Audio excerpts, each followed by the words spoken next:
हकलाने वाली बहू। ये कहानी है हकलाने वाली बहू मीना की। मीना और नमन की शादी को अभी कुछ ही दिन हुए थे। मीना थोड़ा हकलाकर बोलती थी, इसी वजह से उसकी सास आरती उसे अपने घर की बहू बनाना तो नहीं चाहती थी, मगर बेटे की जिद के आगे हार गई थी, क्योंकि बेटा मीना को बहुत पसंद करता था। शादी तो ठीक ठाक हो गई थी, मगर आरती फिर भी चिंता में घुली जा रही थी। माँ जी, मैं देख रही हूँ कि आप किसी चिंता में पड़ी हैं।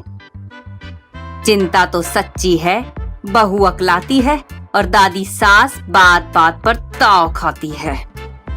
दादी सास को तू चुप कर, मैं समझ गई तू क्या कहना चाहती है। दादी सास यानी मेरी सास गांव से कल ही तुझे देखने के लिए आ रही हैं। मुझे तो बहुत डर लग रहा है। आरती ये कह ही रही थी कि तभी वहाँ मनीषा आ गई और बोली, अम्मा डरती क्यों हो? दादी से सीधे सीधे बोल देना कि मीना भाभी थोड़ा हकलाकर बोलती हैं। ना बाबा ना, मुझ में तो अपनी सास से ये बोलने की बिल्कुल भी हिम्मत नहीं है। तो अपनी दादी सास को मैं मना लूंगी, मैं उनसे माफी मांग लूंगी। ये कहते हुए मीना की आंखें भर आई और उसकी आंखों में आंसू देखकर आरती भावुक होकर बोली, तुम अपनी आंखों में आंसू मत लाओ बेटी, अपनी सास को मैं खुद संभाल लूंगी।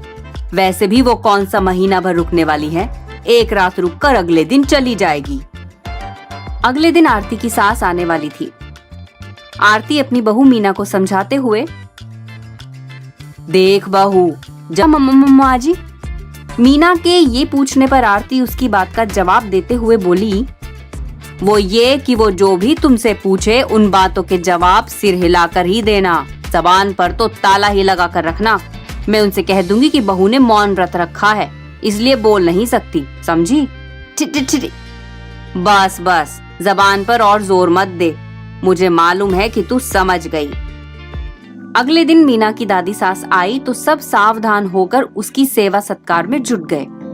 सदा सुहागन रहो बेटी, भगवान तुम्हारी जोड़ी सलामत रखे। क्यों री आरती बहू, दादी के बिना पोते को ब्याहते तुझे लाज नहीं आई? माफ करना अम्मा, सब जल्दी जल्दी में हो गया। तुझे वो पंडित जी ने बताया था माँ जी, तुम्हारे पोते की लंबी उम्र के लिए 7 दिन का मौन व्रत, बस इसीलिए। ठीक है, पंडित ने बताया था तो ठीक है।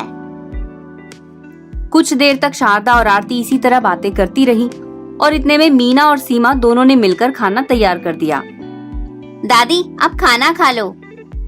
खाना तूने बनाया है या बहू ने? नहीं, बहू ने दादी।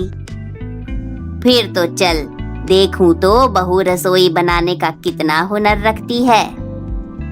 खाना खाते हुए शारदा ने मीना की तरफ देखा तो वो उसे गंभीर होकर देखे जा रही थी। शारदा को लगा कि मानो बहू उससे बोलना चाह रही हो और चाहकर भी बोल नहीं पा रही हो।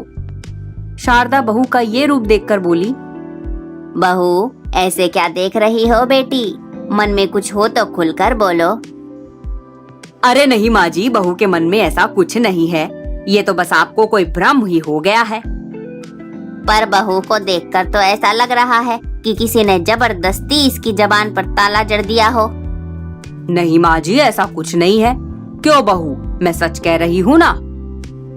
आरती की ये बात सुनकर मीना हाँ में सिर हिलाने लगी और ये देखकर शारदा कहने लगी, ठीक है, तू अपना मौन व्रत पूरा कर ले। दूसरी बार आऊंगी तो तुझसे जी भर कर बातें करूंगी। शारदा की ये बात सुनकर आरती और सीमा दोनों सोचने लगी कि शायद अब तो मीना के हकलाने का राज दादी से छिपा ही रहेगा, इसलिए वो दोनों बहुत खुश हुई। शुक्र भगवान का, बच गई। मीना के हकलाने के बारे में तेरी दादी को पता नहीं चला। कल तो दादी गांव लौट ही जाएंगी, अम्मा और उनको इस बारे में कुछ भी पता नहीं चलेगा। हम दादी को बेवकूफ बनाने में सफल हुए। चुप कर, ऐसे बड़े बोल मत बोल। वो घर की बड़ी है और बड़ों के बारे में ऐसा नहीं बोलते। हमसे वो नाराज ना हो, बस इसीलिए तो ये सब करने को मजबूर हैं। मगर शारदा अगले दिन जैसे ही सोकर उठी, उठते ही आरती से बोली, बहू, मैं आज गांव नहीं लौट पाऊंगी, आज तो यहीं रुकना पड़ेगा। पर क्यों माँ जी? अरे तू भी कितनी नादान है। भला मैं पोते की बहू को मुंह दिखाई दिए बिना कैसे जा सकती हूँ। पर आप तो पहले ही बहू के लिए बहुत कुछ लेकर आई थी, फिर अब? तू चुप कर। मैं अपनी चांद जैसी बहू के गले में सोने का कीमती हार पहनाए बगैर नहीं जा सकती। शारदा के ये कहने पर आरती कुछ भी बोल पाने की हिम्मत नहीं कर सकी और फिर सुनार की दुकान में सोने के हार देखते हुए शारदा, मीना, आरती व सीमा। सुनार अच्छे अच्छे हार दिखाता है मगर मीना हंसने लगा। अरे ये तो हकलाती है। कहाँ से लाए हकलाने वाली बहू? इस बहू के लिए सोने का कीमती हार खरीदने का क्या फायदा? सुनार की बात सुनकर मीना रोने लगी और शारदा को सुनार पर बहुत गुस्सा आया। शारदा उसे डांटते हुए बोली, चुप कर। बहू के बारे में एक शब्द और कहा तो बर्दाश्त नहीं करूंगी। क्या हकलाने वाले इंसान नहीं होते?